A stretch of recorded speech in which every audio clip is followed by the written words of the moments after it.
I'm Jeremy Bloss. I'm the coordinator with the McNair Scholars Program. What our program does is really what we do is we help prepare undergraduates for graduate school. And one of the big things with it is that they do undergraduate research. And so with that, we have our students make posters for us. In fact, tomorrow, all of their posters are due to me. So a lot of the times these students, these are the first time they're making posters. And these come from a lot of different majors. I've got one in music right now, humanities, English, education, and the other ones that are used to doing posters from engineering to the STEM sciences and even some of the social sciences. So I've worked with a lot of different students there. I've been there for about 8 years. So we've worked on, I was adding it up for the slide and I realized that almost 200 posters is probably the number that I've worked on. And because of that, I never really had any experience with posters before I started working with them, working with some of the different people over at Vet Med, some of the other different experts that we have on campus who do posters. And so I've become somewhat of a techie, and I really like posters because really to me, this is your chance to be able to show your research that you've been conducting. For our students, it was for all year, but for graduate students, it might be for more than a year. It's really your chance to be able to show it to people and have them understand what you've been doing and what your life has been in an easy way. Poster comparison. Let's talk about some of the differences between the posters and our oral presentation. Posters are interactive. With the poster, you can have it up there and people are looking at the poster while you're talking to them. They can maybe read ahead, they can jump ahead, they can try to start to understand the different graphs, the different charts that you have on there, the different pictures you have. They can read quicker than what you might just be allowed to show them. It also attracts attention. With education especially, you can have pictures of kids. People love seeing kids. You can have the different pictures of things that they're doing, and it makes people want to go up there and see what it is that you're doing, see what it is that you're researching. That's always something interesting to talk to students about, trying to say, you need a hook, something to grab them in. I had one student that she was working on the DNA of an elephant, and she had all these technical charts up there. I'm like, why don't you have a picture of an elephant up there? And she's like, well, I never really went with an elephant. I just messed with its DNA and with its blood. I'm like, yeah, but it's still part of the elephant. I think what it does is it allows people to really see the overall picture that you're doing. Because with a poster, you can view the entire poster in one look. Versus when you're doing an oral presentation, you know, the person has to go through all their slides or read through their entire paper. What makes posters a little more fun is it's less formal. Right now I'm standing behind a giant podium. When you're with a poster, you're right there with the person, that you're interacting with them, that they feel more open to be able to talk with you and to ask questions with you. And that's kind of what, to me, what the purpose of research is that you can start creating some of those dialogues and you can start making people think. Posters are also fun because it's an active or a passive medium. You can have it there as your visual aid, but you can also hang your poster out in the hallway, which I hope education might do, is put them out in the hallway and allow people to see the research that's going on across campus, see some of the research that the undergraduates, that the graduate students, that the faculty are doing, and really be able to read the poster and skim through it, and maybe that'll spark a dialogue with them. Really, because of that, there's multiple use. If you go to a lot of different departments on campus, they'll have their posters hanging up along the hallway. And that's because they're proud of the research they're doing, but they're also using it for that presentation, but also as a promotion for their own department. You never know who's going to be walking through there. And it's an easy way to get information out, and people like having something to do. And you might as well show the research that you're proud of. All right, first I always want to get into the nuts and bolts of a poster. And I think Jessica's going to send out this whole presentation and probably the video to you too, so we'll get you on that.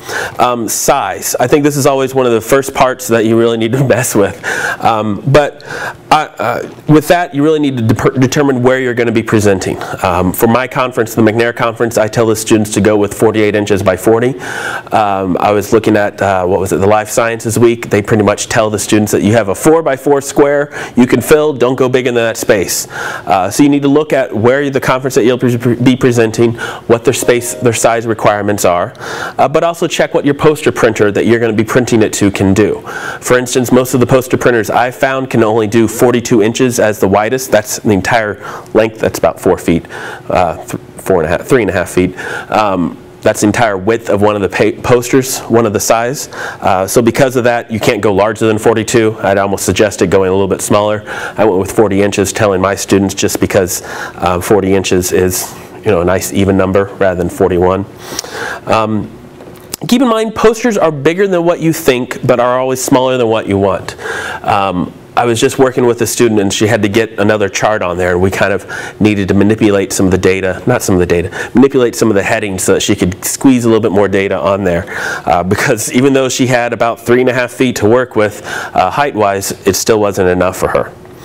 Let's talk about color for it. I always think posters are a little bit different because you can add color to it. It's not just a plain black and white document with maybe a colored chart thrown in here. Posters, you're used to seeing it with a background color. Keep in mind, warm colors work better. Yellow, red, and orange. Think of the autumn colors that you'll see. Dark on light or light on dark. What that means is put dark colors on a light background. We're used to reading a piece of paper. A piece of paper is white. The text on it is black. So we're used to reading in black and white. That's because that's how our eyes work. So if you're going to do that, try to make sure that the colors are different contrast enough to be able to see that. I like darker on light, but you can also do light on dark. Yeah, so if you have like a dark blue background with some different color text on there. And I'll be showing some examples at the end of this, so I think that often works better than what I can just be saying here, and I'll be highlighting some of these points again as well. Keep in mind with color, what you see is not always what you get. I guarantee you what my monitor is showing here is probably not the same color that this projector is showing, which is probably not the same color that video is showing. It's going to vary on each monitor you look at, which it's going to vary by each poster by each printer that you print it from. It's always good to try to keep some concept in mind of that it's never going to be perfect. So trying to adjust between some minute color differences really is not worth it. It's more talking about those different contrasting colors. Font size. This I started to add into there as students kept coming up to me not knowing really what size they wanted to do. So I'm like, well, let's just talk about them. Really, font size is going to vary with each font style that you use, which actual font you use. But this is what I like to say in general. Title, around 90 to 80. I've seen that all the way up to 100, which I think starts to push it. I like around 85, 88, around there. Headings, around 40, and I'm general on that. Go all the way up to 54, 48. I like that. Don't do anything smaller than 40. Really, it starts to get kind of crammed. Text. The actual text in the body of your actual poster you're going to have. This is the part that's tough to find, but nothing smaller than 24. And I actually bolded that because I really do mean it. You know, we're used to reading a piece of paper and that is 9-inch font. You can kind of read pretty easily. But with posters, you're going to be standing about 4 feet from it, reading a poster, and it really gets hard to see anything smaller than 24. What I normally say to people is between 32 and 30 is about right. 28's good. I really like 28 to 32. Those are the good numbers. 36 size font starts to get a little bit big. Font style. With this font style, the same thing is true for oral presentations, but use sans serif fonts, which means no tails. So if you see examples of that are Arial, Helvetica, Bell, Tahoma. They're the ones that there's no little bottom part of it. Like if you see right here, you probably can't even see that. So on a sans serif font, yeah, wait, no tails. I might have that mixed up. This is a serif font, yeah. Use the ones that don't have tails on it. I got a misprint on that. I might update that. Careful on using fancy fonts. I have a student right now that he's a jazz saxophonist, and so he's using a really fancy jazzy type font, which is working fine, especially for some of the headings and all that. He's using a normal font that most people are used to for the actual body of his text, but if you want to have introduction look kind of fun and fancy, that's fine. But keep in mind, not every computer has the same fonts in them. So just because your computer has it doesn't mean your mentor or somebody else's computer does, and especially doesn't mean that the computer that you're going to has that font. So you can do that by going to the Tools menu and going to the Save. When you go and save your poster, just like you might have the prompt of the Save As prompt, if you look at the Tools drop-down area, there should be an area right there that shows the general save options, and you can make sure to embed the font into your PowerPoint, into your presentation, into your poster form. And I'll show you that as one of the examples later, so no worries there, but make sure to embed your font if you use some fancy fonts. Let's talk about the flow. The main thing is IMRAD. Introduction, methods, results, analysis, and discussion. What you really want to do is introduce the person to your poster. That's when you talk about your background information. You talk about why it might be important that you're studying this. What are the information that people need to know and need to have? Then you go into your methods. What is it that you really did? This I typically view as just the first column. I always like the 3-column setup, and I'll show you that here in a little bit. And then you go into your results. The results are the meat of your poster. You want to show this is what I found. You want to have that results, that analysis be the main part of it, as well as the discussion on there. So everything you want to do early, the introduction, the methods, that might have taken the most time, but that's what you're going to try to get through quickly. Don't forget about your title. You need to have a title for your poster. Your poster is just a representation. It is your visual aid.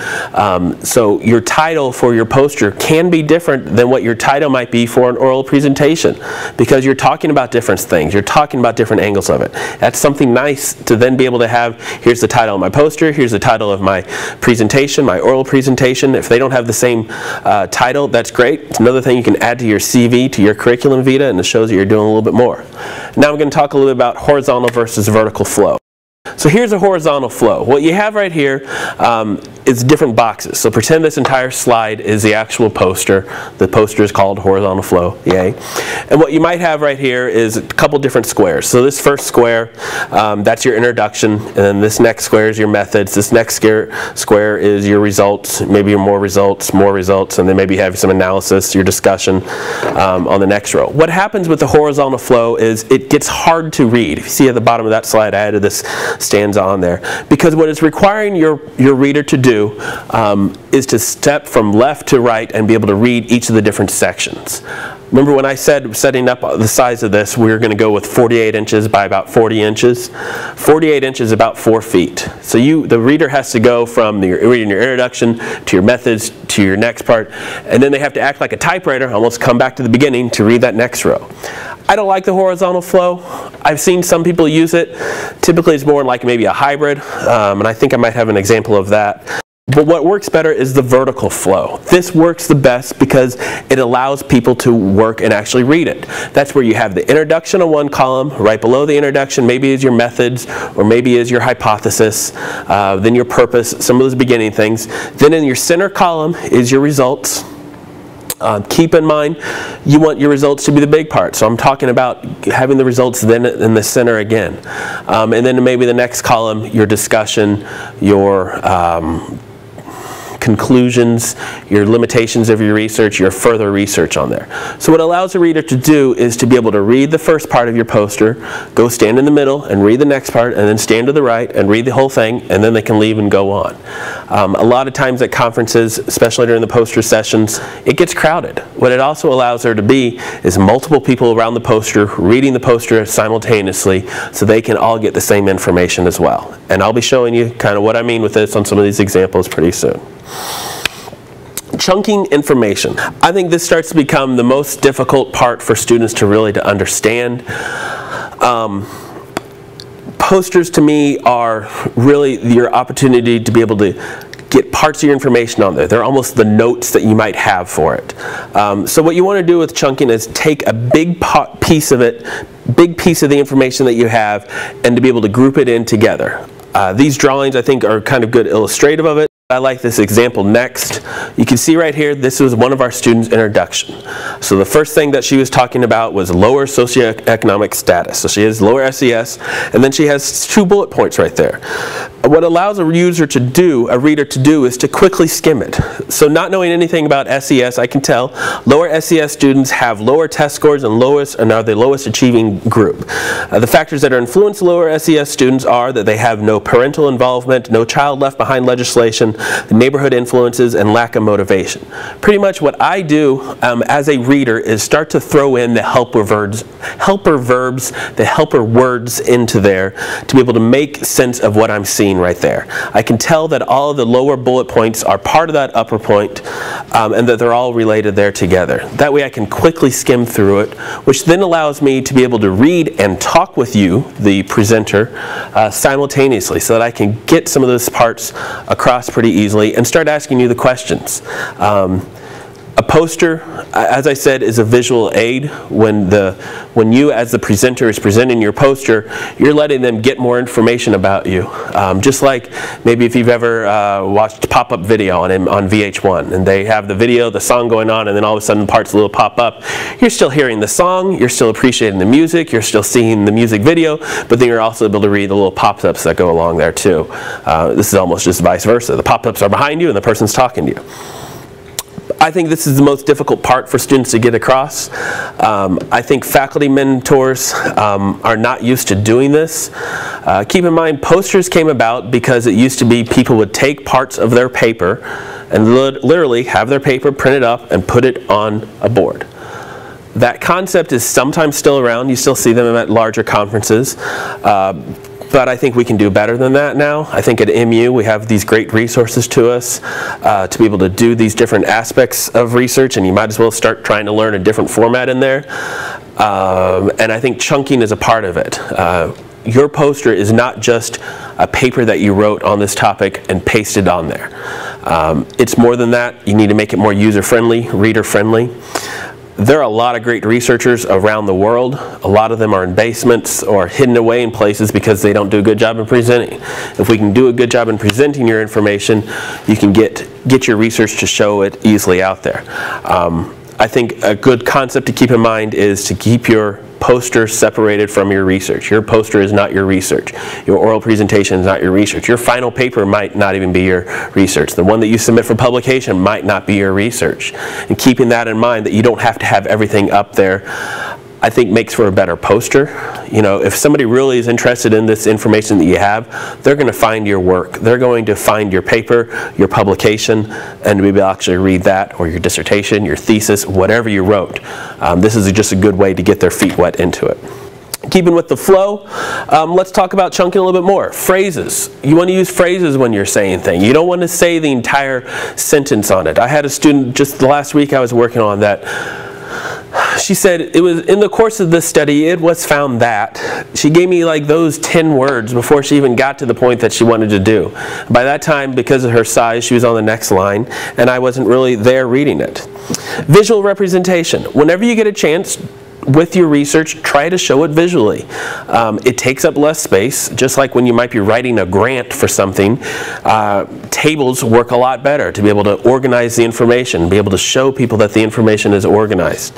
And I'll show you some more examples of that. Numbers and symbols. You see that last one, numbers and symbols. What I'm meaning there is use the actual number 8, the actual number that's above the home row and all that, rather than typing out E-I-G-H-T. It takes up less space. When people are skimming through, they're going to see those numbers, and those numbers are going to jump out. I know this is an APA style, this is an MLA style, it isn't any of those styles that we're used to, but guess what? This poster isn't a paper. And so just like you might spell out percent for some of those styles, you're going to actually put the symbol on there of percent sign. Sometimes that's always kind of fun when I work with journalism students, because they'll type out T-E-N. I'm like, nope, we're going to change it. They're like, but that's not the style. I'm like, we're not doing that. This isn't that type of paper. This is an entirely different area. This is one I thought I didn't used to have to include, but I wanted to include it more. Pictures. When you're doing pictures, you want to do higher resolution. It's better to have 300 DPI. What DPI means is 300 dots per inch, but 150 dots per inch will work. So let's talk a little bit about that. If you ever get to a computer screen, a monitor screen, a TV screen, an HD screen, you get really close to the screen, like 2 inches in front of your face, you can start to see pixels. For every inch that we have, there are 72 pixels. And that works fine for a monitor. That works fine for a TV, for an HD TV.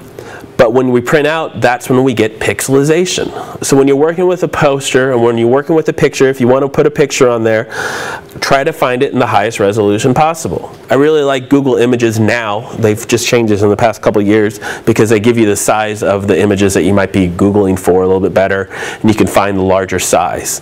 What I tell students is, if they're not sure about it, put it on your poster. Put it on your poster that you've already started to make, and then zoom into 100%, and you'll start to see if that picture looks a little pixelated. If it looks pixelated, zoomed in at 100%, then it's going to be pixelated when you actually print it out. And when you have pixelization on there, it kind of raises eyes of like, oh, you didn't know about that part on it. So try to find the biggest, largest picture you can find. It's a lot easier to work. You can make pictures large. You can go from larger to smaller a lot easier than you can go from smaller to larger. Poster presentation. Your poster is a form of presenting. If you notice, whenever I would mention another type of presentation, I would always say oral presentation. I think that's just to kind of try to get that concept in your mind, that there are two different types of presentations that you can do, an oral presentation and a poster presentation. Your poster is your visual aid. When you're doing a poster presentation, be professional. Dress up. I've had students go as far as when they're choosing the colors, they know what they're going to be wearing, and they try to find something to match it. Girls are crazy that way, but it's often something fun that allows you to actually try to coordinate with your poster a little bit better, but be professional in there as well. You're at a conference. If you're presenting your poster, I don't care where you are, you're at a conference. And it's your way to show if you act professionally, the research that you did was professional, your poster looks professional, it adds gravitas to your research. Be at your poster at appointed times. I do a lot of work also with the Office of Undergraduate Research. They have a great forum where all of the undergraduate research across campus come and present their poster. I've been a judge for that. And one thing that often gets frustrated is I'll be told, okay, they know that they're going to be judged at this time, and then I go over there and the student's not there. Well, sometimes a little more flexible because they might have had class or something, but it's often, you know, just questionable. If you're supposed to be at your poster at your appointed time, you should be there at your poster. Proofread your poster. Have others proofread it. You can print your poster to scale to just the size of an 8.5 by 11 or an 8 by 11, no, 8.5 by 11 piece of paper. I recommend printing it off. Print it off in that. Give it to somebody who doesn't know your research and have them read through it. Have them proofread it. You want to make sure, one, there are no spelling mistakes. There are no spacing mistakes. Try to keep finding that. I guarantee you there's going to be some mistakes on there because there is no such thing as a perfect poster. And then what happens is when you find that mistake after you've printed it, you're going to look at it, and you're going to look at that spot every other time. Develop various spiels is how I always say it. I like the word spiels. It's a good one. Rolls off the tongue. What I mean is what a poster is, since I said at the beginning, was it's interactive. A poster is your chance to be able to figure out what area they're really interested in. So when a person comes up to your poster, give them a second. Let them look through your poster really quick. Ask them, do you have any questions about it? Would you like me to go into presenting it? And see what they say. They might be slow. They might be slow in responding. I should say that. They might be slow in responding because maybe they're reading it. Maybe they're really trying to understand the concept. You can typically see where they're focusing on. You can tell if they're looking at the introduction, your methods, or if they're jumping over to your results, your conclusions, or if they're really trying to understand your results. So then you can develop various spiels of what you might want to talk about there.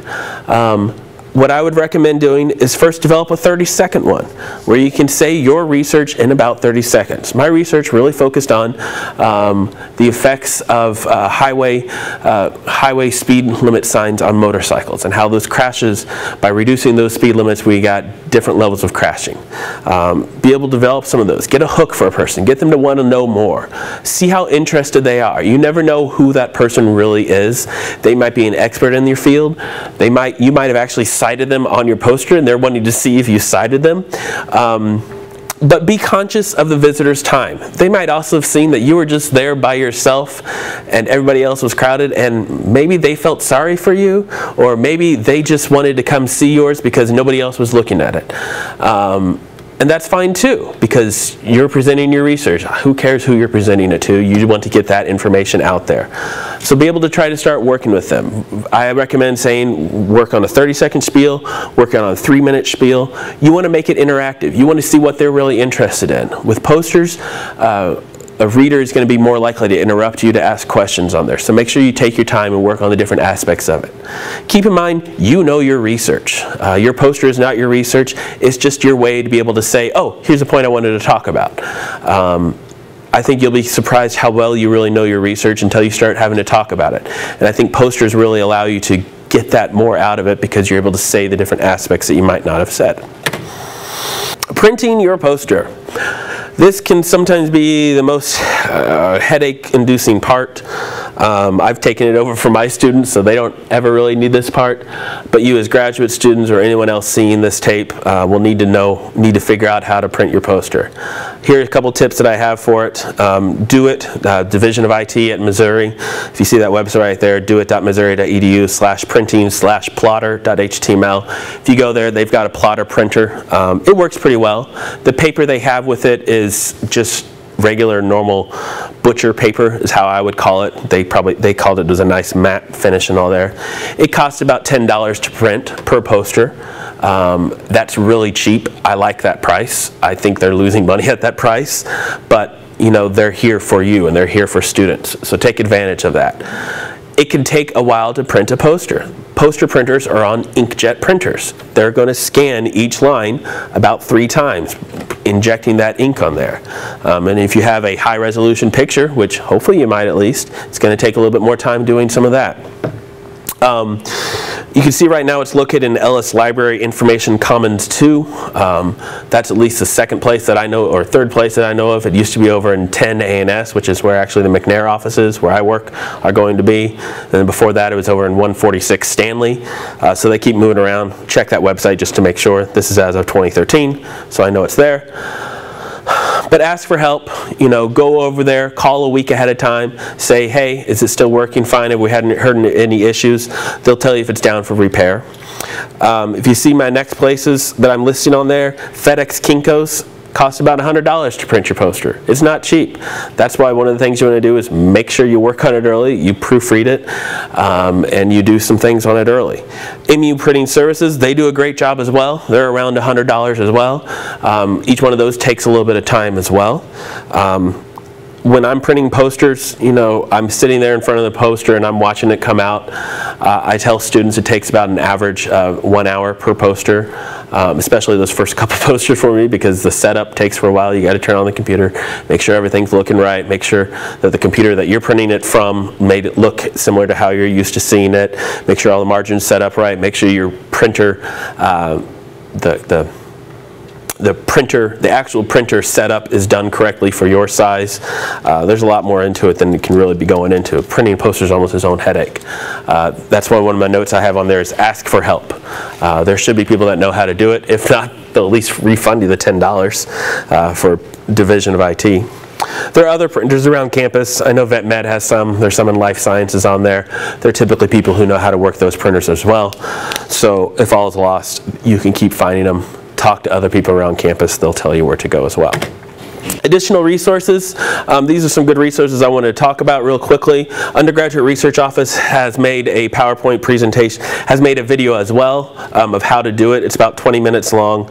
So there's their website right there. You can go to undergraduateresearch.missouri.edu, click on resources, and you should be able to find posters as well.